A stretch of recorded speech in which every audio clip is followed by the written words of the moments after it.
In 1973, everyone was suddenly very interested in tennis. A number of female players, led by Billie Jean King, broke ranks with the male-centric tournament circuit and created their own. Meanwhile, an older tennis player, Bobby Riggs, soon grabbed the country's attention by claiming that he could beat any woman player and seemed to prove it in an exhibition match against high-ranking player Margaret Court, whom he defeated easily. Billie Jean King would see the Court-Riggs match as a challenge and eventually agreed to a match against Riggs on her terms. It turned into a massive media circus, drawing a crowd of 30,000 to watch the match itself, the highest attendance of any tennis match to this day. Not to mention the hundreds of thousands who tuned in worldwide. It was the media event of the year, one that led to an unexpected upset when King beat Riggs in 3 matches, taking home the $100,000 pot and inspiring women everywhere. There's a lot of speculation about the match, considering Riggs' history as a hustler with mafia contacts who might have been deep in debt. A lot of people assume he threw the match, possibly to get rid of his debt to the mob, possibly to bet against himself. I don't think that's true. I think he just got overconfident and assumed he would win even without practice, as he spent the months leading up to the match promoting during the day and partying at night. Meanwhile, King was dead set on beating him, refusing to get into all the pageantry and angry at the male chauvinist attitude Riggs bathed himself in. The outcome seems pretty obvious in retrospect. But I'm not all that excited to talk about the match itself. Instead, I want to discuss Bobby Riggs' IMDB page because he has one, still showing up on TV even after what must have been an extremely humiliating loss. Let me tell you about every actor credit this ridiculous showman managed to grab in the aftermath of his 5 minutes in the spotlight, in chronological order.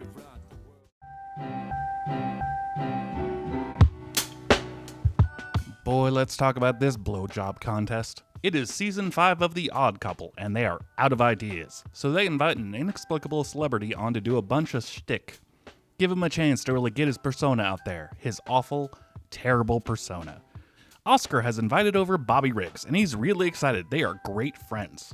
Felix is less thrilled about this, as he is fastidious and also a feminist? Or maybe he realizes that this guy is an obvious scammer, a fellow you do not want to mess with because all he's doing is trying to scam you. He calls himself a hustler. Hustlers are not cool dudes. They are, in fact, extremely obnoxious. Oscar made this bet with Bobby in which he believes Bobby Riggs won't walk through this door and kiss Oscar on the mouth, and if he does, Oscar owes him $10. You know, just a little homosexual chicken between good friends. It's actually a scam. Bobby paid some lady $5 to kiss the man on the other side of the door immediately and lie about her name is Roberta Riggs, but she goes by Bobby. You know, cartoon shit. How are you falling for this, Oscar? Why is having this kind of dude around fun? Bobby is a real dick to Felix's girlfriend, who takes this opportunity to leave, as does Felix, which leaves Oscar alone with Bobby. Then Oscar begins to make ludicrous bet after bet with Bobby Riggs until Bobby now owns all of his possessions, his apartment, and also his job. Extremely dull television, just watching a man toss cards into a hat. Prime time TV. So they need to do something about this because this is ridiculous. And after Felix just beats this idiot at his own game and reads him for filth, a very contrived situation occurs where Felix and Oscar have to beat Bobby Riggs in a 2-on-1 ping pong match with a high handicap as well. They decide to try to spook him by wearing Billie Jean King masks, which he shrugs off. He's not embarrassed about it, not at all. He doesn't get shaken. Or Bobby Riggs myth-making. This is insanely weird. He is just some guy with incredible physical control, which, sure, is fine, but like, what's with the rest of this macho shit? What's the point? It's a new organization he's forming to celebrate his manhood. It's called the Male Chauvinists of America. Otherwise known as Riggs Pigs. Masculinity has always been absolutely broken, hasn't it? The ways people will act for money. These dumbasses lose the game because they are morons, and eventually they pull Bobby Riggs aside and reminds him that this is sus. You can't steal this guy's life. It's weird, man. And everything gets sorted out. And then Billie Jean King walks into the room. I did not expect her. They jab at each other and start playing a ping pong match. We don't see how this one ends.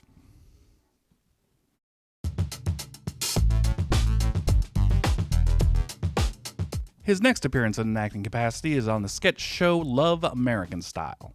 I was aware the show existed, but I didn't have a real sense of what it was actually like, and I have some distressing news. It's dog shit. Not funny, not interesting, very vaudeville. Bobby Riggs wrote poor Rosemary Cassels to appear with him in a story in which she falls in love with a man twice her age. Ick. The scenario isn't even what you'd expect with this cast. Tennis is not part of this at all. They are drag racers who get hauled into this small county jail and have to spend the night in the cells, alone, completely unsupervised. It's real bad. The only jokes are Hicks are gross, and these two are constantly betting against each other to see who is the best, and it's just not very funny. Not helped is that Bobby can't act, probably because he has to pretend to be romantically interested in a woman. I am not making any allegations. He's almost assuredly straight. Look at him. But he doesn't sound genuine. His entire shtick is that he's better than women at everything. And in this scenario, they're evenly matched. That's how they fall in love, trying to prove that they can love better than the other one. They do not, in fact, fuck or mac or anything. At least I assume not. Plus, there's a drunk in there with them. So even though they decide to stay up all night having contests while shouting their lines at each other, the drunk only wakes up when the sheriff returns. And guess what? The drunk was the county judge that they were waiting for. Hee-haw. Awful.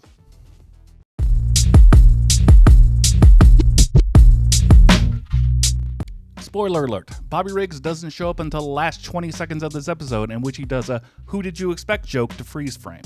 His credit showed up so late in the show that I was worried I had the wrong episode. I mean, probably not, because we start on a tennis court and there is some tennis drama. I had a hard time following what exactly was happening in this one, truthfully, because it was a bunch of legalese stuff and politics and business liquidation, and I was much less interested in that than the interactions between the titular characters McMillan and his wife, Sally. They have a unique, one might say even bizarre relationship, as Mac is a middle-aged police commissioner played by famously closeted Rock Hudson, and she's a society woman in her 20s. There's a 20-year age gap between them? You can do the math. But she's a real firecracker, an amateur sleuth, who is more than willing to help her husband with his cases, and they have some fairly charming chemistry. They also have a live-in maid, Mildred, who is just a real character. Not even sure why she's here, they don't have any children, and Sally doesn't have a job, but they are rich, and rich people just get lovable servants who are more like their roommates. She is not very serious about her job. They don't even have a contract in place. What I'm saying is I want to watch more McMillan and Wife. So a bunch of stuff happens. McMillan sexually harasses the sergeant on the case. You know you are cute. In a kinky sort of way. Thank you, sir. It ends with them chasing down a private plane taking off from a crypt. I don't really know. I was spending the whole time looking for this little goblin man.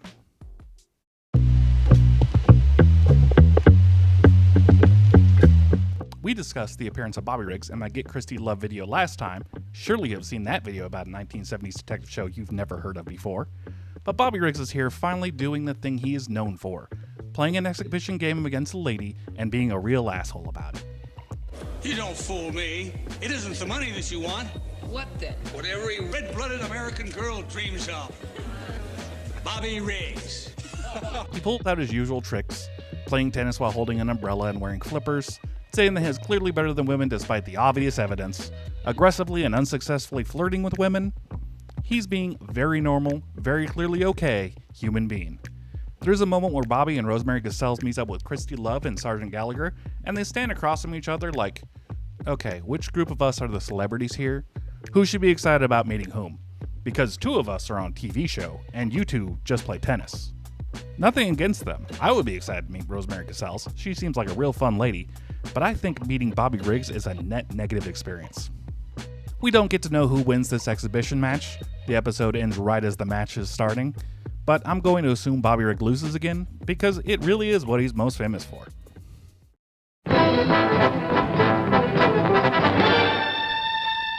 There is one hole in our journey, the episode of Jigsaw John that he appeared in.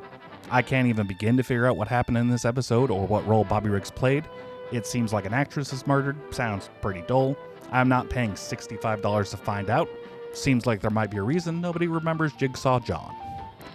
Anyway, I'm pretty sure he got one line and he delivered it poorly. Seems like a pretty good bet.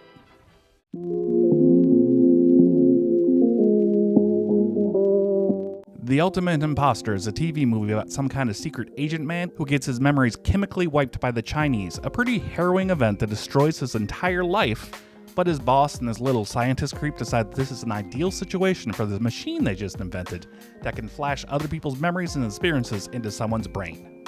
They haven't had any success with the machine because most people already have memories and shit in their brain, and it gets too confusing. But not Frank Monahan, he's a blank slate they could shove any data into, thus making him the ultimate imposter. There is a lot of sitting and talking about the ramifications of the process, whether it is ethical to force Frank Monahan to still be a secret agent, seeing as he does not remember actually signing up for this program, how long the process lasts. It seems the effect fades after a few days, making an extremely unsafe situation to put a spy in. But they send him in anyway, giving him the knowledge of how to repair fancy racing cars and sending him to a den of a South American mob boss who is holding a defective Russian scientist that the American government needs.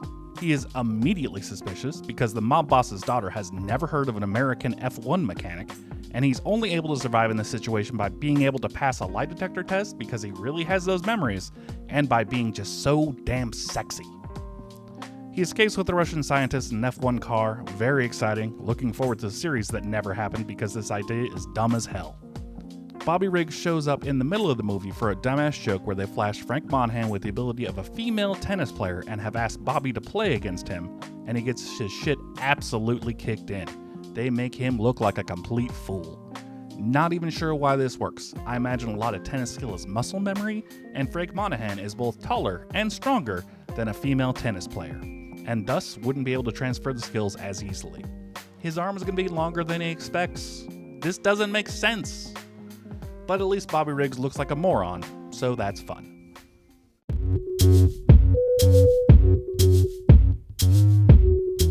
I do not like sex comedies. They're always too wacky, too judgmental, a weird set of rules being imposed on all the characters to their detriment.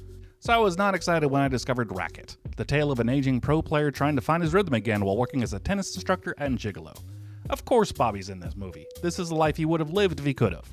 He's only in the first 15 minutes of the movie as the man who hired our hero, Tommy Everett, to teach at his courts. He's not playing himself here, but some guy named Charlie, and so he's a much more muted character. He was not allowed to write his own dialogue. Don't worry, he still gets to do his trademark odd macho bullshit and belittling women. You're looking wonderful, wonderful! What a business. I don't know, he did fine. Time to talk about the rest of this turd. Tommy Everett is listless. Once a top tennis pro, he's aged out of competition and just doesn't have the juice anymore. And while he's spiraling off his descent into obscurity, he managed to set up a lucrative business having sex with rich older ladies during their tennis practices. The story just totters along, no real sense of momentum, just going from scene to scene where something ridiculous and not very sexy happens. He gets molested in a fununcular by his real estate agent. He has his regular date with this lady who has to do elaborate roleplay and it's really getting out of hand. He runs into an old girlfriend and they spend way too long making out on the beach.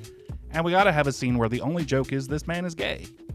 It's just a whole mess, watching Tommy Everett bounce around with no real motivation, which lands him in just the worst situation when Phil Silvers shows up in a chicken suit. Then the movie just starts getting offensive. We got some racist caricatures of black people, some trans drug-addled prostitutes who try to beat him up, and then he gets into a car and goes to a space disco. Then it's the next day and he gets chased down by the police and drives a car through an Italian wedding. Then he's losing an exhibition match against Bjorn Borg. This is the only movie Bjorn Borg has appeared in. The only other weird thing he did was singing this pretty mid Eurobeat number with a few other Swedish sports stars. The music video features the four guys riding around in vehicles while occasionally cutting to blonde women in bikinis engaging in some real horseplay at a pool. Someone's gonna get hurt, get a ski to the eye. What are you doing? The movie ends when Tommy decides he doesn't want to sleep with the fat lady who hired him to go on vacation with her, so he runs away and finds his old girlfriend, and then the movie is over. It's not a very good or interesting movie. I don't know what to tell you. Somehow Bobby Riggs ended up being the least offensive thing in this.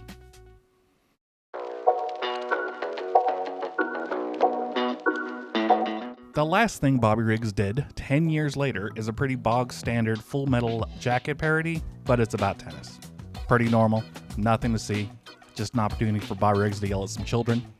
He does say this weird macho thing. It is important for gender and our country to be dominant, and it will all start with you. But it is unoffensive, really.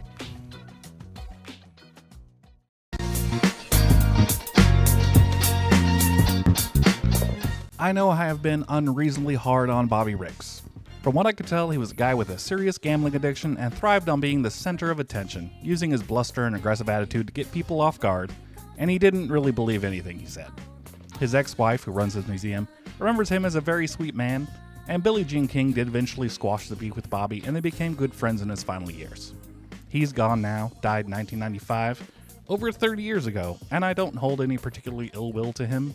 He is, at worst, extremely annoying. But I'm glad I took this journey with Bobby, letting my focus continue to wander to deeper and more obscure things.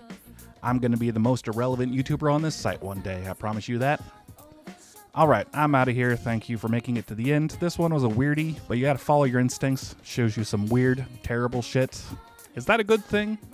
I don't think that's a good thing. Spirit of Columbo in your heart, dedicated to the truth and holding rich assholes accountable. For God's sake.